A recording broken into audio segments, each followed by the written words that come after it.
आज से पहले चरण के चुनाव के लिए प्रचार बंद। कल 21 राज्यों की 102 सीटों पर वोटिंग होगी। पहले चरण के लिए 19 अप्रैल को होगी वोटिंग। कल 102 सीटों पर मतदान करेंगे वोटर्स। मतदान की तैयारियां हुई पूरी। आज गुजरात के दौरे पर रहेंगे गृह मंत्री अमित शाह। गांधीनगर में करेंगे रोड शो। कार्यक्रम की तैयारियां पूरी। गांधीनगर में जनसभा को संबोधित करेंगे शाह। रात 8 बजे लोगों को करेंगे संबोधित। आज असम दौरे पर जाएंगे बीजेपी अध्यक्ष जेपी नड्डा। कई कार्यक्रमों में हिस्सा लेंगे। 3 जगहों पर रैली को भी करेंगे संबोधित। आज केरल दौरे पर कांग्रेस सांसद राहुल गांधी। कन्नूर में रैली करेंगे राहुल गांधी। पलक्कड़ और कोट्टयम में जनसभा को करेंगे संबोधित। असम के ललवाड़ी में पीएम मोदी ने 4 जून को किया जीत का दावा। कहा पूरे देश में चल रही मोदी गारंटी। 4 जून को 400 पार।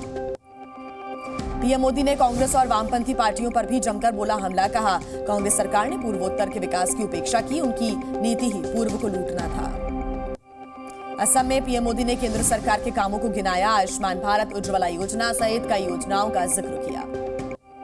बीजेपी के 400 पार वाले दावे पर ममता बनर्जी की चुनौती। कहा पहले 200 पार करके तो दिखाओ। ममता बनर्जी ने बीजेपी पर जमकर निशाना साधा।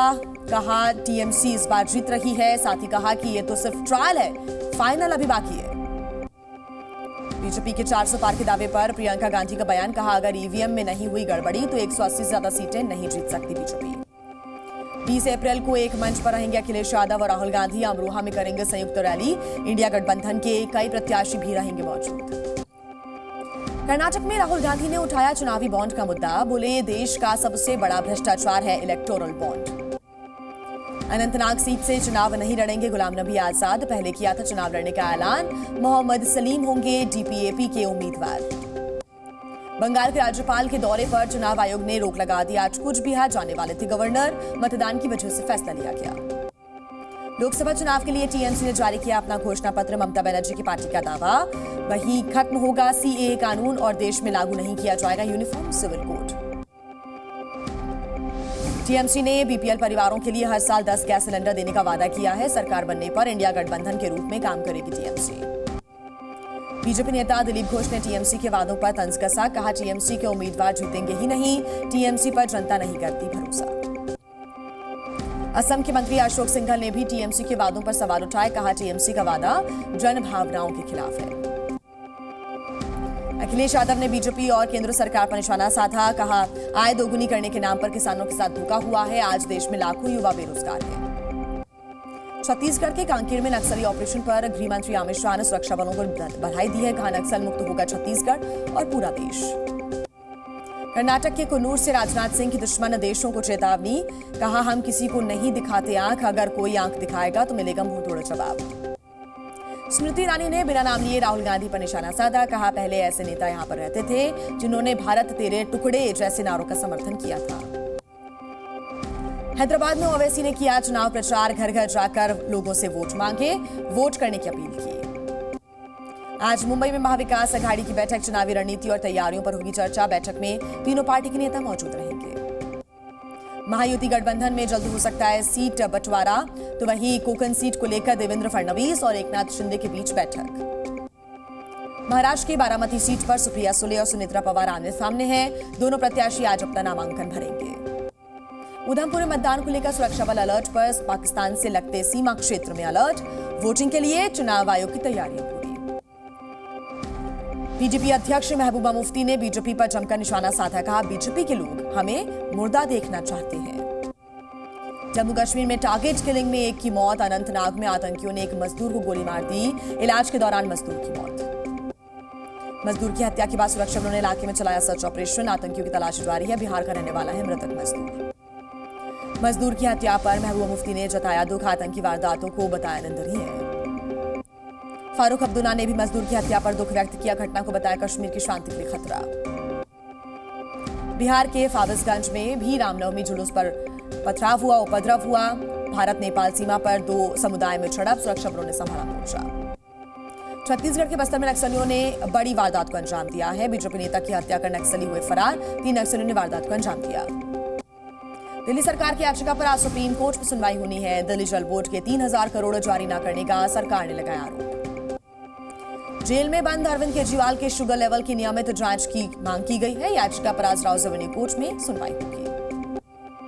वोटिंग में वीवीपैट पर्चियों के क्रॉस चेकिंग की मांग पर सुप्रीम कोर्ट में सुनवाई। पिछली सुनवाई में कोर्ट ने चुनाव आयोग से पूछे थे कई सवाल। चुनाव में राजनीतिक दलों के मुफ्त सुविधा वाली घोषणा पर रोक की मांग सुप्रीम कोर्ट में आज सुनवाई होगी। कुश्ती संघ के पूर्व अध्यक्ष बृजभूषण शरण सिंह को लेकर राउज एवेन्यू कोर्ट में सुनवाई होगी। महिला पहलवानों से यौन शोषण मामले में हो सकते हैं आरोप तय। दिल्ली शराब घोटाला मामले में मनीष सिसोदिया की न्यायिक हिरासत आज होगी खत्म। आज सिसोदिया को राउज एवेन्यू कोर्ट में किया जाएगा पेश। आम आदमी पार्टी के विधायक अमानतुल्लाह खान के खिलाफ एनबीडब्ल्यू जारी करने की मांग की गई है। अमानतुल्लाह पर समन की अवहेलना का आरोप है। ईडी की याचिका पर आज सुनवाई होगी। दिल्ली के कई इलाकों में पानी की कमी, जल बोर्ड के टैंकर से लोगों को नहीं मिल रही राहत। खरीद कर पानी लाने पर मजबूर हुए लोग। देश के कई हिस्सों में गर्मी से लोग परेशान हैं। मुंबई में टूटा गर्मी का रिकॉर्ड, 40 डिग्री तक पहुंच चुका है तापमान। बीकानेर में पाक सीमा से आए ड्रोन पर बीएसएफ ने फायरिंग कर दी। ड्रोन से 2 किलो से ज्यादा हेरोइन बरामद हुआ। भारत की जनसंख्या पहुंची 144 करोड़ के करीब। संयुक्त राष्ट्र की रिपोर्ट में खुलासा, अगले 77 साल में जनसंख्या दोगुनी होने का अनुमान है। यूपी के चित्रकूट जिले में बड़े धूमधाम से मनाया गया राम जन्मोत्सव। मंदाकिनी नदी के रामघाट पर जलाए गए 51,000 दीप। सांस्कृतिक कार्यक्रमों का भी आयोजन किया गया। झारखंड के गुमला जिले में निकाला गया रामनवमी का जुलूस। जुलूस में भक्तों की भारी भीड़ पहुंची। सांस्कृतिक कार्यक्रम का भी आयोजन हुआ। राजस्थान के जयपुर में रामनवमी पर दिखा भक्तिमय माहौल। भगवान श्री राम की निकाली गई शोभा यात्रा। बड़ी संख्या में पुलिस बल तैनात रहा। बिहार की मधुबनी में रामनवमी के मौके पर मंदिरों में उमड़ी भारी भीड़। कोलकाता से कलाकारों ने निकाली झांकियां। महाराष्ट्र के सोलापुर में बदला मौसम का मिजाज। शहर के कई इलाकों में बारिश हुई है। बारिश की वजह से तापमान में गिरावट दर्ज। मेरठ में जयंत चौधरी की सभा में बीजेपी नेता की पिटाई। आरएलडी नेताओं ने दौड़ा कर पीटा। मारपीट का वीडियो सोशल मीडिया पर वायरल। हरियाणा के पंचकुला में खाई में जा गिरी एक गाड़ी, एक शख्स की हुई मौत। समलोठा माता मंदिर में दर्शन के बाद लौट रहा था परिवार। मालदीव में राष्ट्रपति मोइजू के खिलाफ लीक हुई खुफिया रिपोर्ट। विपक्ष ने जांच की मांग की। राष्ट्रपति मोइजू पर है भ्रष्टाचार के आरोप। काला सागर में नेटो सेना का युद्धाभ्यास जारी। मिशन सी शील्ड 24 के तहत रोमानिया की नौसेना ने की मिलिट्री ड्रिल। मिशन में 12 देश ले रहे हिस्सा। यूएई में एक ही दिन में साल भर के बराबर हुई बारिश। दुबई की सड़कों पर भरा पानी। विशेषज्ञों ने जलवायु परिवर्तन को बताया बारिश का कारण। दुबई में एयरपोर्ट पर पानी भरने के बाद उड़ान बाधित हुई है। कई फ्लाइट्स को डाइवर्ट किया गया। एयरपोर्ट पर भारी संख्या में यात्री इंतजार करते रहे। यूएई में लगातार बारिश से आई बाढ़। सड़कों पर भर गया है पानी। गाड़ियां भी डूबी। भारी बारिश के कारण दुबई एयरपोर्ट में भरा पानी। फ्लाइट्स के टेक ऑफ करने में आ रही परेशानी। यूएई की राजधानी दुबई से आई बाढ़ की तस्वीरें। दुबई पुलिस ने कार के दरवाजे से लटकी बिल्ली का रेस्क्यू किया।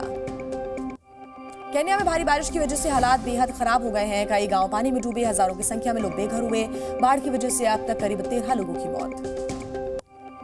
रूस के पूर्वी हिस्से में बाढ़ की वजह से कई घर डूबे। 600 से ज्यादा रिहायशी इमारतें पानी में जलमग्न हुई। 13,000 से ज्यादा लोगों को रेस्क्यू किया जा चुका है। कजाकिस्तान से बाढ़ की आई है एरियल तस्वीरें। चारों तरफ दिखा पानी ही पानी। 1,17,000 लोगों का बाढ़ वाले इलाके से रेस्क्यू किया गया। सर्बिया में अचानक बदला मौसम का मिजाज। सर्बिया और बोस्निया के पहाड़ी इलाकों में भारी बर्फबारी हुई है। तापमान में भारी गिरावट दर्ज की गई। न्यूयॉर्क में कार ड्राइवर ने पुलिसकर्मी को गोली मार दी। ट्रैफिक नियमों के मुताबिक कार को रोक रहा था पुलिस वाला। जवाबी कार्रवाई में मारा गया ड्राइवर। डेनमार्क के स्टॉक एक्सचेंज की इमारत में आग लगने से मची तबाही। मामले की जांच जारी है। आग लगने के कारणों की अभी जानकारी नहीं। इंडोनेशिया के रुवांग ज्वालामुखी में रह रहकर हो रहा है विस्फोट। 800 लोगों को सुरक्षित जगह भेजा गया। आज मुंबई इंडियंस और पंजाब के बीच मुकाबला शाम 7:30 बजे मोहाली में भिड़ेगी दोनों टीमें। मैच से पहले पंजाब टीम को बड़ा झटका। चोट के कारण मुंबई के खिलाफ नहीं खेलेंगे शिखर धवन। आईपीएल में गुजरात टाइटंस की शर्मनाक हार। दिल्ली कैपिटल्स ने 6 विकेट से गुजरात को हराया। 89 रन पर सिमटी गुजरात की टीम। 17 ओवर 3 गेंद में 89 रन पर ऑल आउट हुई गुजरात की टीम। गुजरात ने बनाया लीग का अपना सबसे छोटा स्कोर। पॉइंट्स टेबल में 6वें स्थान पर पहुंची दिल्ली। 6 अंकों के साथ दिल्ली को 3 स्थान का फायदा पहुंचा है। 7वें स्थान पर खिसकी गुजरात की टीम।